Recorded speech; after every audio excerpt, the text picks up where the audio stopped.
नमस्कार, I welcome you to कानपाज education और मैं हूं चंदन चौबे। रिसेंटली सीबीआई ने रेड की है एक काफी फेमस एनजीओ पर जिसका नाम है ऑक्सफैम इंडिया। ऑक्सफैम इंडिया अपने आप को एक ऐसा एनजीओ बताता है जो कि काम कर रहा है डिस्क्रिमिनेशन को खत्म करने के लिए और इनका स्पेशल हैशटैग है the inequality is unacceptable. Oxfam India अपने बारे में कहता है कि ये child education, women empowerment and fight against inequality पर काम कर रहा है। उसी ऑक्सफैम इंडिया पर अब ये आरोप लगाया है सीबीआई ने कि ये एफसीआरए कानून का खुलेआम वायलेशन कर रहा है। अब ऐसा नहीं है कि एफसीआरए वायलेशन के चक्कर में सिर्फ यही एनजीओ फंसा है। इसके अलावा मैं आपको बता दूं कि पिछले 3 सालों में एफसीआरए वायलेशन के कारण लगभग 1811 एनजीओज के लाइसेंस कैंसिल हो चुके हैं। आप ये जानकर हैरान हो जाओगे कि क्लियरली एक आईबी की रिपोर्ट यानी इंटेलिजेंस ब्यूरो की रिपोर्ट है जो कहती है कि फॉरेन फंडेड एनजीओज जो हैं वो हमारे देश के डेवलपमेंट प्रोजेक्ट्स को रोकने की कोशिश करते हैं बिना किसी वजह के। और इससे होने वाला नुकसान कितना बड़ा है क्या आप ये जानना चाहोगे? तो मैं आपको बता दूं कि इससे जीडीपी ग्रोथ रेट पर 2 से 3% का फर्क पड़ जाता है जो कि काफी बड़ा नंबर है। और मैं जानता हूं कि आप एकदम सोच में पड़ जाओगे ये जानकर कि इतनी स्ट्रिक्ट रेगुलेशन के बाद भी एनजीओज को 55,449 करोड़ रुपए फॉरेन फंड में मिले हैं पिछले 3 सालों में। और साल 2022 का क्या कहना, लगभग 6,000 एनजीओज ने अपना एफसीआरए रजिस्ट्रेशन लूज कर दिया है और इनकी फॉरेन फंडिंग को भी रोक दी गई है क्योंकि ये किसी न किसी तरीके से एफसीआरए का वायलेशन कर रहे थे।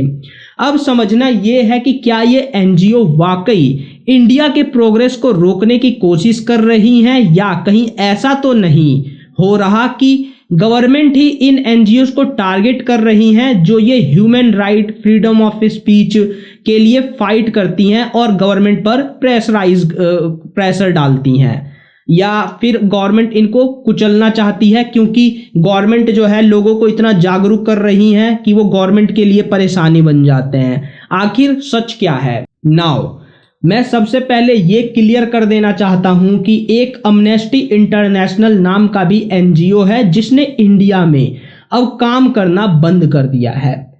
इस पर भी एफसीआरए के वायलेशन के कारण ही कार्यवाही शुरू हुई थी, बट इसने कोर्ट में जाकर अपना पक्ष रखने की बजाय अगर अपने आप को ये सच्चा मानते थे तो कोर्ट में केस लड़कर अपने आप को सच्चा साबित करने की बजाय यहां से भाग जाना पसंद किया, जो कि बिल्कुल भी सही स्टेप नहीं था। और सेम कुछ ऐसा ही करना चाहा है ऑक्सफैम इंडिया ने भी। ऑक्सफैम इंडिया ने भी सही रास्ता चुनने की बजाय दादागिरी वाला रास्ता चुनने की कोशिश की है। ऑक्सफैम इंडिया ने गवर्नमेंट ऑफ इंडिया को प्रेशराइज करवाने की कोशिश की बाहर के देशों से और इंस्टीट्यूशंस से, ऐसा कहती है सीबीआई अपने एफआईआर में। और फॉरेन इंटरवेंशन किसी भी तरह का हो, किसी का भी हो, बिल्कुल भी नहीं सहा जाएगा। बट यहां पर ऑक्सफैम इंडिया ने इंडियन गवर्नमेंट को दादागिरी दिखाने की कोशिश की, वर्ल्ड बैंक की, आईएमएफ की, यूरोपियन यूनियन की, यूएस स्टेट डिपार्टमेंट की, एशियन डेवलपमेंट बैंक्स की और यहां तक कि यूरोपियन गवर्नमेंट्स की भी। एफसीआरए का ही ये कानून है जो वाकई बहुत ही सक्सेसफुल साबित हुआ है उन एनजीओज की एक्टिविटीज को कर्टल करने में जो देश की प्रोग्रेस को रोकने की कोशिश करते हैं। जितना इस रेगुलेशन ने कर दिया है उतना काम शायद अगर जुडिशियरी के थ्रू करना चाहते तो ना जाने कितने साल लग जाते और क्या पता वो काम हो भी पाता या नहीं हो पाता। अब एकदम क्लियर है इन रेगुलेशंस के सहारे ऐसी नकेल कस दी गई है इन एनजीओज पर कि वो चाह कर भी एंटाई इंडिया एक्टिविटीज में नहीं लग सकते।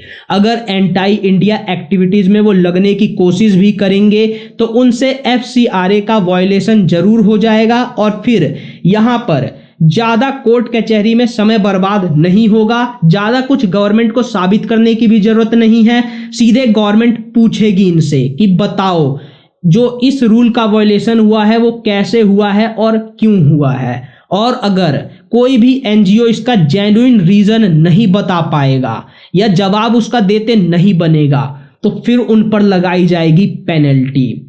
तो इस तरीके से देखिए, जो ये पैरासाइट एनजीओज हैं वो खुद कोर्ट अगर जाती भी हैं तो वहां पर भी उनसे पूछा जाएगा कि आपने ये वायलेशन क्यों किया, तो वहां भी उनको जवाब देना ही पड़ेगा। तो बड़े ही लीगल तरीके से इनको पनिश किया जा सकता है, बड़ी ही आसानी से, बिना ज्यादा कोर्ट कचहरी के चक्कर काटे। बट साथ में यहां ध्यान रखना यह भी जरूरी है कि इससे जो जेन्युइन एनजीओज हैं उनको परेशानी ना हो। अब यहां यह जानना जरूरी है कि ऑक्सफैम इंडिया पर कार्यवाही हुई ही क्यों, कौन से एफसीआरए के प्रोविजन का वायलेशन किया है इन्होंने। तो सबसे पहले एफसीआरए का एक बहुत इंपॉर्टेंट प्रोविजन है कि एनजीओ जो हैं वो फॉरेन फंड का सिर्फ 20% ही अपने एडमिनिस्ट्रेटिव एक्सपेंसेस पर खर्च कर सकते हैं, बट यहां पर उन्होंने 33% खर्च कर दिया। सो जवाब तो देना पड़ेगा कि कहां और कैसे खर्चा हुआ है। इसके अलावा एक ब्रिटिश सिटीजन ने 4 करोड़ 10 लाख रुपए की प्रॉपर्टी इस एनजीओ को गिफ्ट कर दी। अब यहां पर भी इनसे एक्सप्लेनेशन मांगा जा रहा है कि इतनी बड़ी इतनी कीमती गिफ्ट मिलने का क्या कारण है, हमें बताओ। और यहां पर एनजीओ ने क्या किया था, एक एनवायरोनिक्स नाम की एक ट्रस्ट है उसको फंड कर दिया। और ये ट्रस्ट क्या काम कर रहा था, तो जो कोल इंडस्ट्री के खिलाफ प्रोटेस्ट करने के लिए लोकल कम्युनिटी है उसको भड़काया जा रहा था इनके थ्रू। ये भी एक एफसीआरए का वायलेशन ही है, क्योंकि कोई भी एनजीओ हो, किसी भी तरह की एनजीओ हो, उनको कोई भी पॉलिटिकल एक्शन में इन्वॉल्व नहीं होना, सीधा ये एफसीआरए का रेगुलेशन कहता है। यहां पर पॉलिटिकल एक्शन में बंद, हड़ताल, रास्ता रोको जैसी ऊटपटांग चीजें आ जाती हैं, तो इसमें इनको इन्वॉल्व होना नहीं था। लेकिन यहां पर ऑक्सफैम इंडिया एक ऐसे ट्रस्ट को पैसा दे देती है जो इन सब कामों में इन्वॉल्व है। इसके अलावा फॉरेन फंड को रिसीव करने के रिगार्डिंग एफसीआरए के रूल्स हैं कि उनको एक ही अकाउंट में पैसा मंगाना है, लेकिन यहां पर भी ऐसा नहीं हुआ। ये अपना एक जो अकाउंट है इनका, उसमें पैसे मंगाने की बजाय किसी दूसरे अकाउंट में पैसे मंगा करके उसको यूज कर रहे थे, जो कि बहुत सीरियस वायलेशन है। उसके बाद मैं आपको बता दूं कि जो पैसा सोशल एक्टिविटीज में खर्च करने के लिए मिलता है उसे सिर्फ उसी एक्टिविटी में खर्च करना होता है, बट उन्होंने ये पैसा उठा करके एक दूसरी एनजीओ है सेंटर फॉर पॉलिसी रिसर्च, उसको 12,71,000 रुपए ट्रांसफर कर दिए, जो कि एक एफसीआरए का वायलेशन है। अब बात की जाती है ऑक्सफैम इंडिया का इस पर क्या कहना है। तो सच बताऊं तो इस एनजीओ का इस पर कोई भी जवाब ही नहीं आया है। एटलीस्ट इनको इस पर सामने आना चाहिए और अपना पक्ष रखना चाहिए। इससे पहले उनका एक स्टेटमेंट दिया हुआ है कि हम इंडियन लॉ को फॉलो करते हैं, और भी बहुत कुछ कहा है उन्होंने, लेकिन वो किसी काम लायक है नहीं, क्योंकि जो इल्ज़ाम लगाए गए हैं उसका जवाब देना जरूरी है इनको।